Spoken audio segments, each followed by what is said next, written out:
Hello friends, I am Kunal Sharma. Today we are going to discuss about digestion of carbohydrates.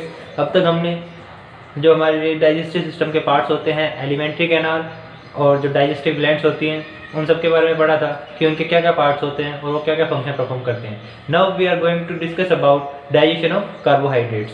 हम आज carbohydrates के digestion में पढ़ने जा रहे हैं. तो कार्बोहाइड्रेट्स के अंदर मेनली हम डाइजेशन जो होता है स्टार्च का, उसके बारे में स्टडी करेंगे कि स्टार्च का डाइजेशन होता है वो कैसे होता है. मेनली बेसिकली स्टार्च का जो डाइजेशन होता है वो दो ही जगह पे होता है बॉडी के अंदर. सबसे पहले एक तो ओरल कैविटी के अंदर प्रेजेंट जो सलाइवा होती है वो डाइजेस्ट करती है हमारी जो स्टार्च होता है उसको. और नेक्स्ट जो होता है हमारा स्मॉल इंटेस्टाइन के अंदर जो डाइजेस्टिव एंजाइम्स प्रेजेंट होते हैं, डाइजेस्टिव जूसेस प्रेजेंट होते हैं, उनकी हेल्प से डाइजेशन होता है कार्बोहाइड्रेट्स का या स्टार्च का, वो कंप्लीट होता है. स्टमक के अंदर किसी भी तरीके के कार्बोहाइड्रेट्स का कोई भी डाइजेशन नहीं होता है, क्योंकि जो स्टमक के अंदर गैस्ट्रिक जूस होता है उसके अंदर गैस्ट्रिक अमाइलेज प्रेजेंट होता है. गैस्ट्रिक अमाइलेज डाइजेस्ट कर सकता है कार्बोहाइड्रेट्स को, बट वहाँ पे जो HCl प्रेजेंट होता है, HCl क्या करता है कि एसिडिक कंडीशन प्रोवाइड कर देता है. और हमने पहले भी पढ़ा था कि HCl की प्रेजेंस में या हाईली एसिडिक कंडीशन की प्रेजेंस में जो गैस्ट्रिक अमाइलेज होता है वो अपना फंक्शन परफॉर्म करना बंद कर देता है. उसका फंक्शन होता है वो इनहिबिट हो जाता है. इसकी वजह से स्टमक के अंदर डाइजेशन नहीं हो पाता है कार्बोहाइड्रेट्स का. चलो अब आगे हम स्टडी करते हैं एक एक पार्ट कि ओरल कैविटी के अंदर डाइजेशन होता है वो कैसे होता है कार्बोहाइड्रेट्स का. तो हमने पहले भी स्टडी किया था कि सलाइवा होती है ओरल कैविटी के अंदर, और सलाइवा के अंदर मेनली तीन चीज़ें प्रेजेंट होती हैं. सबसे पहले सलाइवरी अमाइलेज प्रेजेंट होगा, सेकंड लाइसोजाइम प्रेजेंट होंगे, and third bicarbonates ions present होंगे. एक एक करके देखते हैं. सलाइवरी अमाइलेज होता है एक, तो दूसरा होता है लाइसोजाइम्स,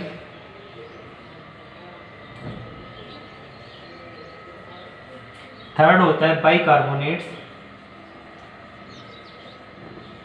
देखो इन तीनों का ही अपना अलग अलग एक रोल होता है डाइजेशन के अंदर. जो बाइकार्बोनेट्स होते हैं वो जो हमारे फूड के अंदर जो एसिडिक कंडीशन होती है, फूड के अंदर जो एसिडिक कंडीशन होती है उसको न्यूट्रलाइज करने के लिए बाइकार्बोनेट्स का यूज होता है. To neutralise acidic condition in food.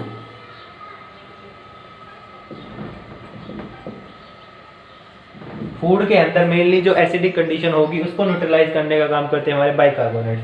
Lysozyme के बारे में हमने पहले भी पढ़ा था कि जो लाइसोजाइम होता है वो एक एंटीबैक्टीरियल एंजाइम होता है. बैक्टीरिया की जो सेल वॉल होती है उसको डिग्रेड करने का काम करता है लाइसोजाइम. लाइसोजाइम एंटीबैक्टीरियल एंजाइम होता है जो कि किल करने के काम आता है बैक्टीरिया को. Kill the bacteria present in food. Bacteria को किल कर देगा जो फूड के अंदर प्रेजेंट होंगे. अब बच गया स्लाइवरी अमाइलेज. हमारा जो स्लाइवरी अमाइलेज होता है बाकी सारा काम वो करता है.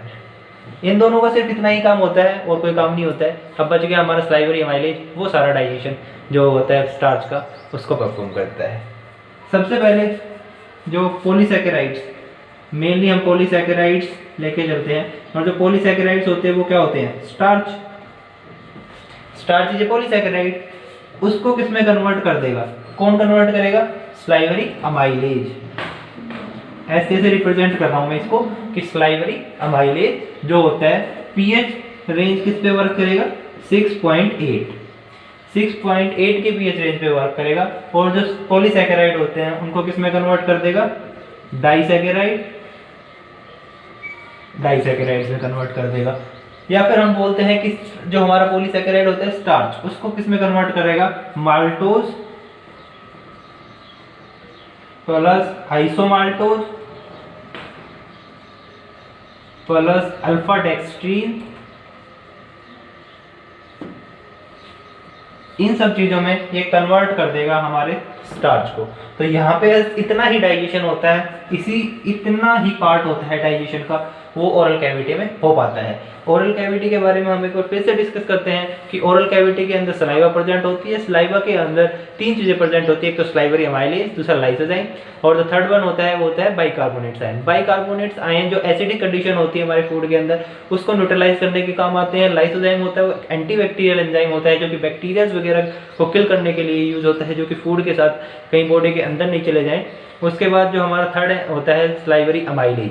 स्लाइवरी अमाइलेज जो जो होता है वो फिर आगे फर्दर जो डाइजेशन होता है उसको कंप्लीट कराता है। और जो पॉलीसैकेराइड्स होते हैं, दैट इज हम लगा सकते हैं कि एग्जांपल के रूप में ले सकते हैं कि स्टार्च जो पॉलीसैकेराइड, स्टार्च होता है वो पॉलीसैकेराइड होता है, उसको कन्वर्ट कर देते हैं डाइसैकेराइड के अंदर। डाइसैकेराइड यूनिट्स होती है स्टार्च की माल्टोज, आइसोमाल्टोज, डेक्सट्रीन्स। अब डाइसैकेराइड्स और पॉलीसैकेराइड के बीच अगर हम डिफरेंस की बात करें कि पॉलीसैकेराइड्स क्या होते हैं और डाइसैकेराइड्स क्या होते हैं। पॉलीसैकेराइड जहाँ पे 2 या 2 से ज़्यादा, मतलब हम लगा सकते हैं कि 3 से 4 जो यूनिट्स होती हैं वो कंबाइन हुई होती हैं किसकी, मोनोसैकेराइड्स की, या बोल सकते हैं कि 2 या 2 से ज़्यादा डाइसैकेराइड्स यूनिट्स जब कंबाइन होती है तो वहाँ पे फॉर्मेशन होती है किसकी, पॉलीसैकेराइड्स की। और डाइसैकेराइड्स मेनली होते हैं व्हेन 2 और more than 2 monosaccharides units are combined together, then the formation of disaccharides will take place। जब 2 या 2 से ज़्यादा मोनोसैकेराइड्स यूनिट्स आपस में कंबाइन होती हैं तब फॉर्मेशन होती है किसकी, डाइसैकेराइड्स की। पॉलीसैकेराइड्स में जब 2 या 2 से ज़्यादा डाइसैकेराइड्स यूनिट्स कंबाइन होती हैं तब जाके फॉर्मेशन किसकी होती है, पॉलीसैकेराइड्स की। हम आगे जब स्मॉल इंटेस्टाइन के अंदर डाइजेशन पढ़ेंगे तब हम बताएंगे कि माल्टोज की होती है मोनोसैकेराइड यूनिट क्या होती है, आइसोमाल्टोज की क्या होती है, डेक्सट्रीन की क्या होती है, सुक्रोज की क्या होती है, लैक्टोज की क्या होती है। अब बात करते हैं हम इसके अंदर डाइजेशन मेनली 3 ही स्टेप्स में हम कह सकते हैं कि होता है डाइजेशन।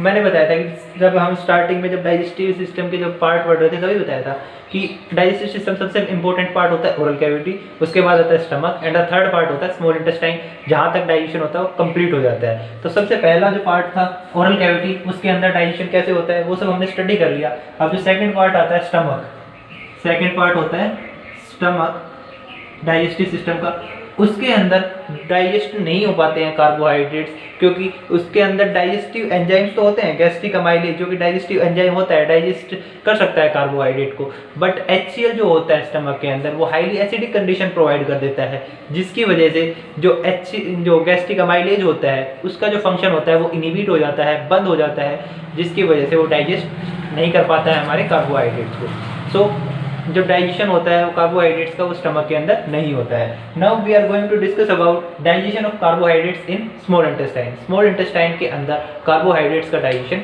कैसे होता है तो देखते हैं हम। अभी तक हमने पढ़ लिया कि जो हमारी ओरल कैविटी होती है उसके अंदर डाइजेशन होता है हमारा, और उसके अंदर बेसिकली हमने एक छोटी सी रिएक्शन पढ़ी है ओरल कैविटी के अंदर कि भाई ये पॉलीसैकेराइड्स को मोनोसैकेराइड्स में, सॉरी डाइसैकेराइड्स में कन्वर्ट कर देती है।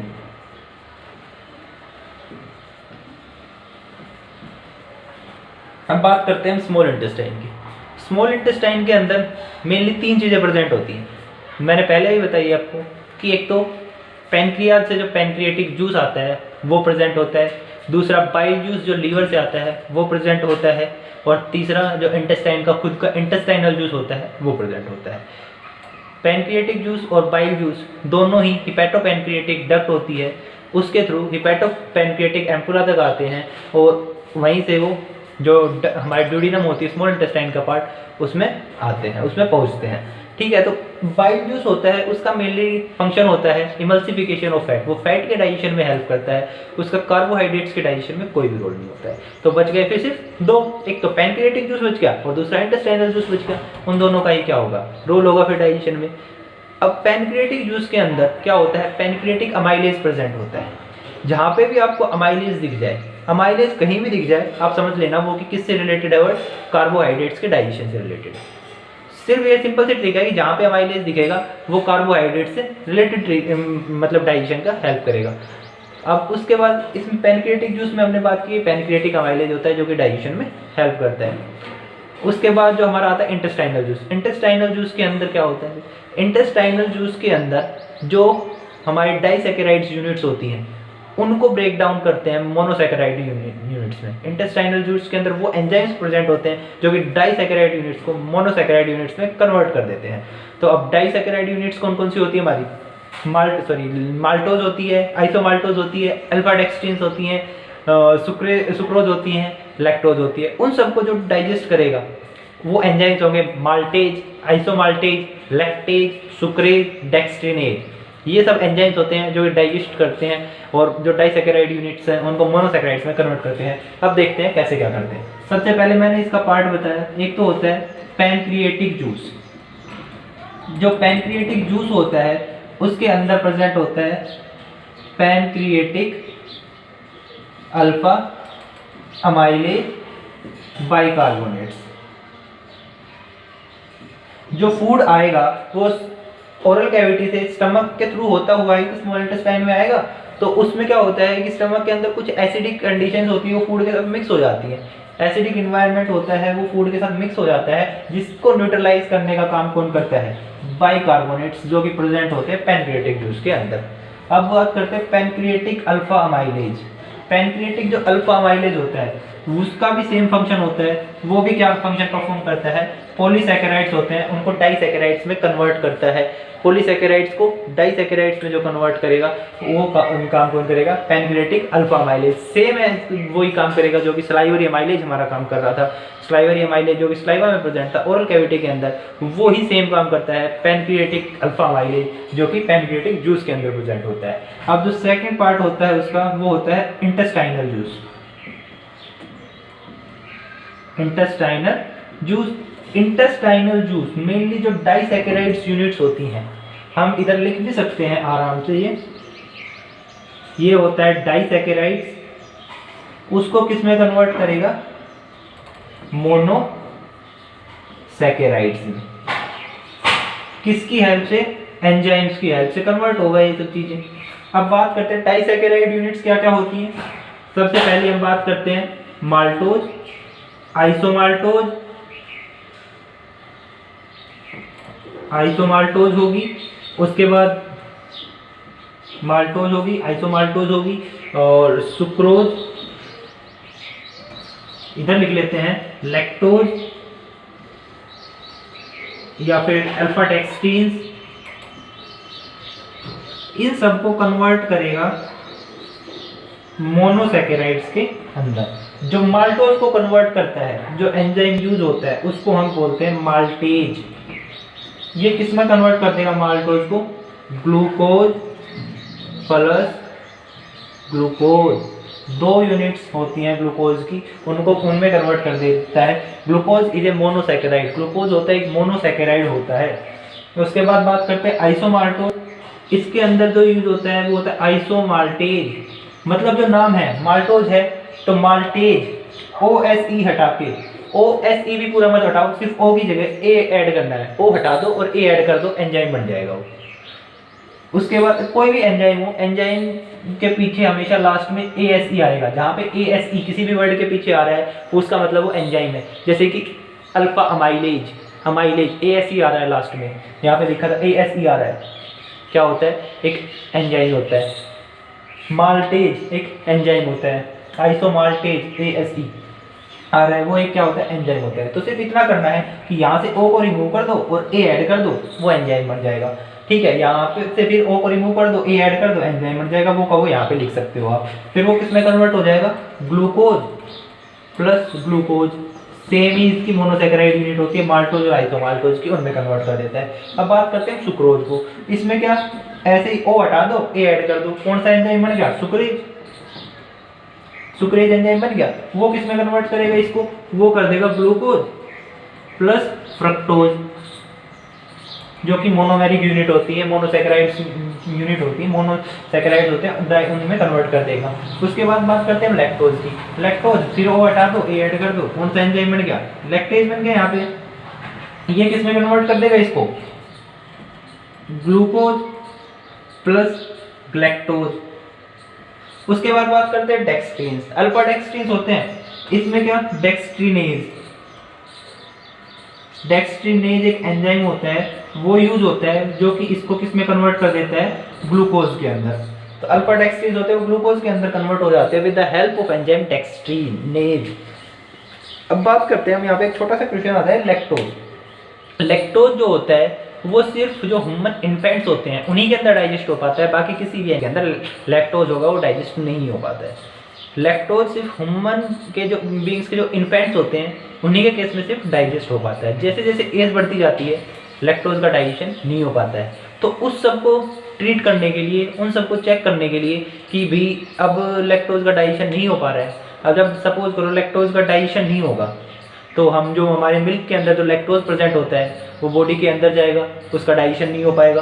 तो फिर वो, अब जब सिंपल सी बात है, जब कोई भी चीज़ अनडाइजेस्टेड बचेगी तो जो अनडाइजेस्टेड चीज़ बचेगी वो कहीं ना कहीं जाके बॉडी के अंदर प्रॉब्लम क्रिएट करेगी, डाइजेस्टिव सिस्टम से रिलेटेड प्रॉब्लम क्रिएट करेगी।